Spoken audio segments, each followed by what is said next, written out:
Bonjour, donc je vais vous expliquer le donjon de Victoria Street. Donc c'est une version coopérative du jeu et chaque joueur va prendre possession d'un des personnages de la feuille. Donc il y a 4 personnages possibles: le guerrier, le voleur, l'elfe ou la magicienne. Le but du jeu est de rentrer dans le donjon. Une fois qu'on est rentré, on se retrouve bloqué par une herse qui est descendue brutalement derrière. Tac. Mais les héros vont essayer de trouver une sortie. Il y a plusieurs sorties possibles. Et avant de sortir, dans le temps qui leur est imparti, avec un maximum de diamants. Voilà, plus on aura de diamants en sortant, mieux ça sera. En cours de partie, aussi, on peut récupérer un peu de temps supplémentaire. Donc, comment ça marche? Déjà, on peut jouer soit...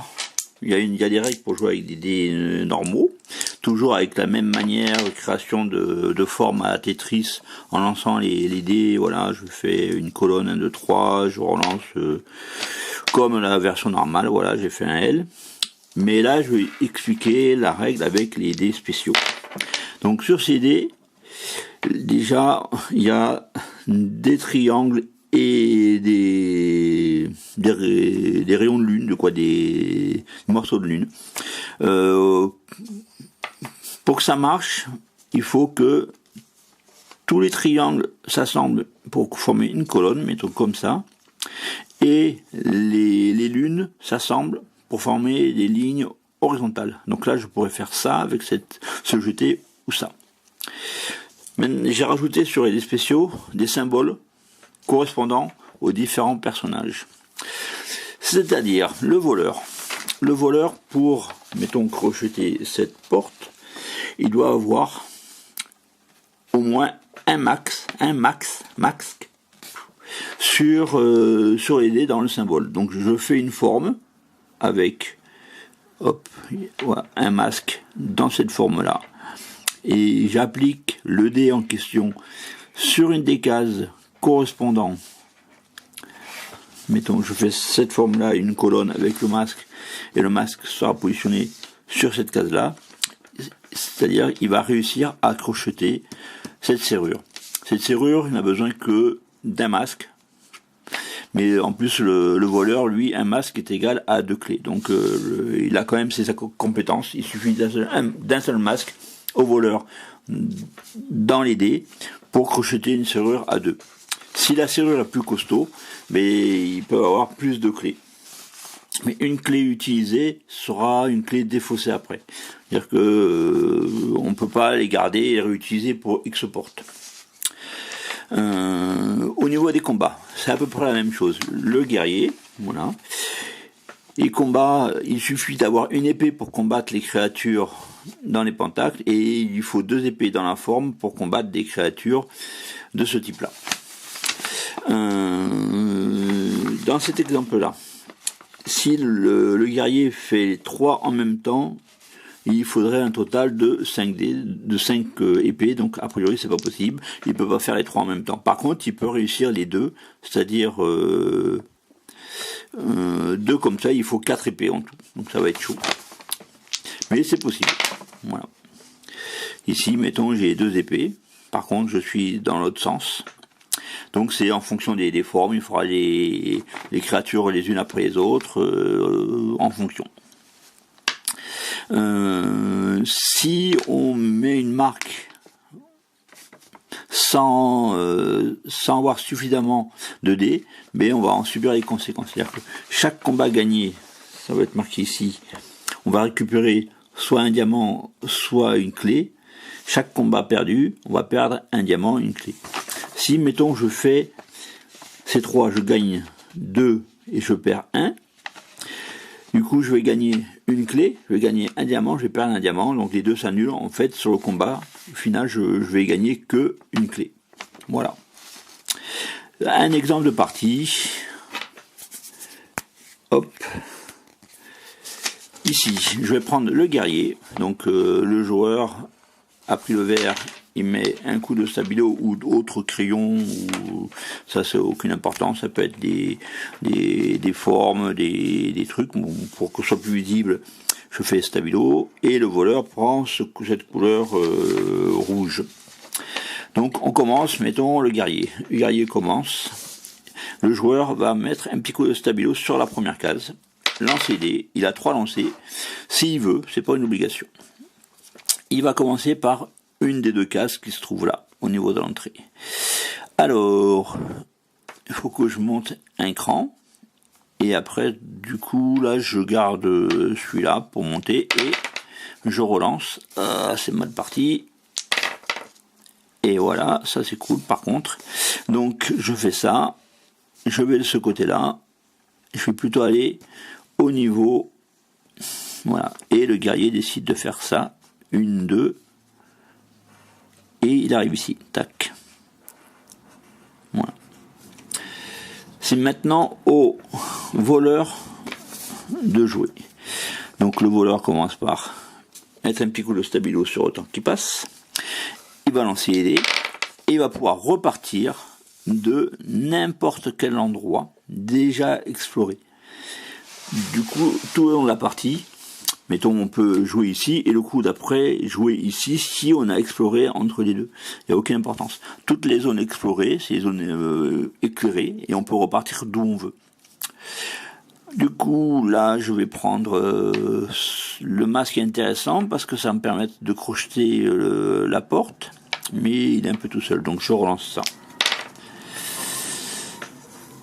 Hop, ici. Ici, ça me permettra je suis là, ouais, de passer. Et je relance ça. Ah, ça marche. Du coup, je fais une forme comme ça. Je fais 1, 2, 3. Bon, j'ai la forme j'ai le masque dans la forme, donc c'est bon. Il me faut un masque pour crocheter la serrure. Du coup, je réalise, hop, comme ça. La serrure est crochetée et je vais ici. Donc, j'ai pas encore les diamants. Je combat pas la créature qui est là, mais je m'en approche. Voilà. Du coup, le prochain joueur pourra faire ça, soit combattre, soit continuer à explorer ailleurs. C'est au tour du nouveau au guerrier. Un petit coup de stabilo. Et lancer les dés. Et là, il va avoir le choix. Il a une épée, mais dans ce sens-là, c'est pas ce qu'il m'aurait fallu.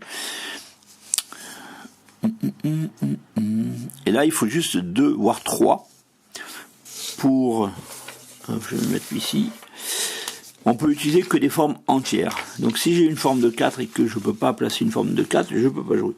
Là, il me faut pour le guerrier, si je veux prendre les 3 diamants, une forme de 3 en angle, comme ça. Autrement, je jouerai après, j'attendrai d'avoir ce qu'il faut. Ici, j'ai une épée tout seul. Une épée tout seul, ça me permet... Ah, il me faut 2 épées pour combattre. Donc je reprends. Pour combattre cette créature-là, il lui faut 2 épées dans sa forme. Donc j'ai une épée pour l'instant. Mais là, je vais tout relancer. C'est mon deuxième lancer. Une épée. Allez, je relance tout. Ah, pas de chance. Du coup, je vais pas aller combattre les créatures. Je vais décider, là c'est juste une ligne comme ça. Je peux pas non plus m'installer là parce que ça rentre pas. Du coup, le guerrier va aller vers l'autre côté, commencer à explorer de l'autre côté de 3. Voilà. Tout seul, j'aurais pu prendre ça, mais bon, je préfère laisser à un autre joueur la possibilité de le faire en un coup. Alors, c'est de nouveau au voleur. Ah mais j'ai pris quel ballot. J'ai pris la couleur du guerrier, donc là c'est le guerrier qui est là, c'est pas le voleur. Voilà. Donc c'est de nouveau au voleur. Un petit coup pour dire que c'est à lui de jouer, et je lance les dés. Ouh là le voleur est en forme. Ah en plus ça tombe bien parce que là la porte il faut 2. Quoique non, le voleur il crochette à 2. Avec un seul masque c'était suffisant.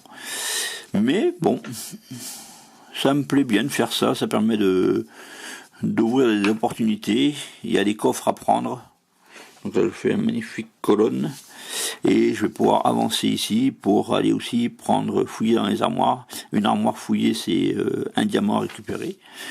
Et je dis que j'ai crocheté aussi cette porte-là. Donc ça permet aussi d'ouvrir cette porte-là, voire de trouver le passage secret qui permettra de passer dans une autre partie du tunnel. Donc là, je vais sur le 2A. Le 2A, j'arriverai ici.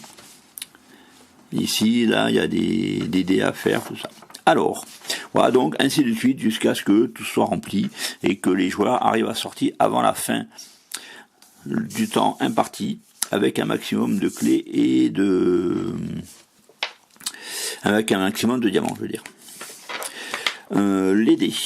Quand les joueurs arrivent sur les dés, ben là il faut ah oui, je n'ai pas pensé à mettre. Faudra que je fasse avec un dé aussi particulier en fonction. Donc là pour l'instant c'est avec un dé normal, mais c'est pas compliqué à faire avec un dé particulier vu qu'il y a 4 symboles possibles. Alors là je lance, je fais 2 et 2, il y a une créature comme ça qui apparaît à la place du dé. Ça aurait pu être, il aurait pu faire apparaître soit une créature blanche, une créature pentacle noire ou blanche, 2 diamants ou aussi une case de temps. Donc, qui n'est pas apparu là, mais qui normalement devrait apparaître. Voilà. Donc ça peut être intéressant de passer par les dés, voir ce qui arrive et combattre ce qui arrive. Les cases temps, comme ce qu'il y a ici, ou qu'il y a d'autres endroits, quand un joueur juste passe par-dessus, ça lui donne accès à 2 temps supplémentaires. C'est comme ça qu'on va pouvoir grappiller jusqu'à 10 cases temps, donc 10 tours pour les joueurs en plus, pour 10 coups de joueurs. Voilà, donc j'espère que j'ai été clair. S'il y a des questions, faut pas hésiter. Par exemple, pour les portes ici, c'est une porte à 4, donc il faut 4 clés. Si s'il n'y a pas de voleur et que, mettons, je décide de jouer guerrier et que je suis tout seul, si j'ai récupéré 4 clés, ben je pourrais rouvrir la porte, simplement. Un voleur, il faudrait qu'il ait un masque de voleur pour avoir déjà 2 clés, naturellement. Donc voilà. Plus une réserve de 2 clés qui n'a pas été utilisée. Les passages secrets, voilà, faut avoir la compétence pour ouvrir le passage secret. Il y a l'elfe, c'est ouvrir le passage secret. C'est avec l'équivalent du S, le guerrier et le voleur ne sont pas spécialement bons en passage secret. Par contre, la magicienne ou l'elfe savent ouvrir les passages secrets. Au niveau des pouvoirs de l'elfe combat à 3 cases de distance, c'est-à-dire que en ligne droite, si elle a suffisamment d'arcs, mettons que l'elfe arrive ici, je ne sais pas si je suis clair, ici, et que j'ai suffisamment d'arcs, c'est-à-dire 3 arcs dans ma forme, donc on va faire ça, hop, un arc, tac, un autre arc,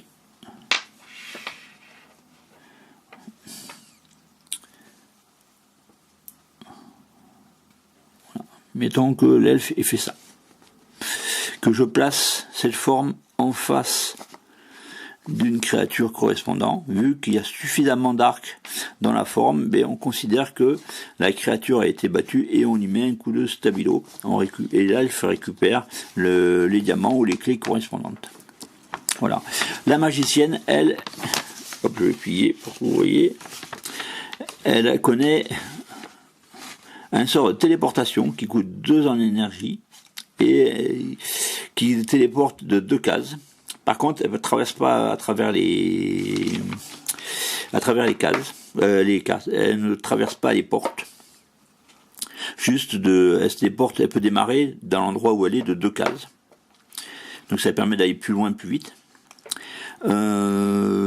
Soit elle utilise les missiles magiques qui a une portée de 3 cases, comme le tir à l'arc de la magicienne, et coûte 1 énergie. À chaque fois que la magicienne utilise un sort, elle va rayer l'énergie qu'elle a en stock. Elle a 5 d'énergie. Voilà.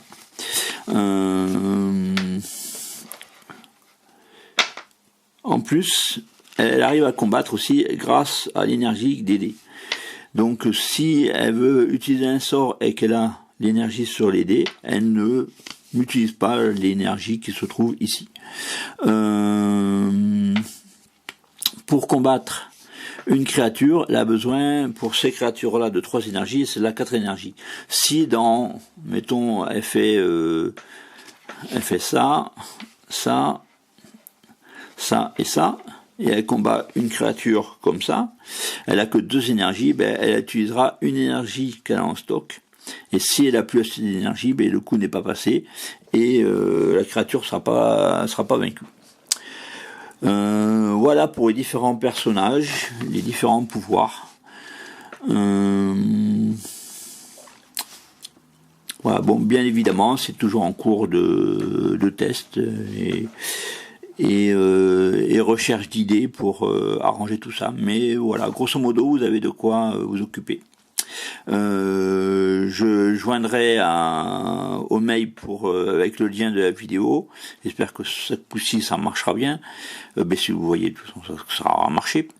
Donc je vais joindre aussi un PDF d'idées avec les faces et les objets. Voilà. Donc c'est des marches aussi très bien avec les autres grilles, il n'y a aucun problème avec les lunes et les triangles. Voilà, donc à bientôt, bon test et au revoir.